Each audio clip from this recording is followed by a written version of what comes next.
बिहार के उप मुख्यमंत्री सम्राट चौधरी ने लालू परिवार पर जमकर साधा निशाना। लालू परिवार पर जमकर बट से कहा, पूरा परिवार टूरिस्ट बेटी जो दूसरे देश में रहती है उसे बुलाकर चुनाव लड़ाने का काम किया जा रहा है। मुंगेर के सफिया सराय हवाई अड्डा में मोदी की विशाल जनसभा कार्यक्रम में उप मुख्यमंत्री सम्राट चौधरी ने लालू परिवार पर जमकर बरसे। उन्होंने कहा कि चुनाव में लोगों को गुमराह करने का प्रयास किया जा रहा है। लोग कहते हैं कि संविधान खतरे में है, लेकिन आपके माध्यम से कहना चाहता हूं कि 10 साल से मोदी की गारंटी देश में चल रही है और संविधान को आगे बढ़ाने वाले अब मोदी जी स्पष्ट कहते हैं कि अगर डॉक्टर बाबा साहब भीमराव अंबेडकर भी आ जाएं तो कोई संविधान नहीं बदल सकता है।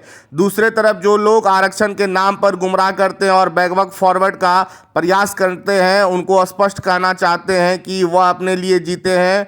वह सिर्फ अपनी पत्नी को मुख्यमंत्री बनाना जानते हैं, अपने बेटे को मुख्यमंत्री बनाना चाहते हैं। वहीं दूसरी बेटे जो अपनी पत्नी पर अत्याचार करता है उसको मंत्री बनाना चाहते हैं। वहीं पूरा परिवार टूरिस्ट बेटी जो दूसरे देश में रहती है उसे बुलाकर चुनाव लड़ाने का काम किया जा रहा है। उन्होंने कहा कि हम लोगों को तय करना है आज के लोकतंत्र और संविधान को बचाने वाला है तो देश के प्रधानमंत्री नरेंद्र मोदी हैं।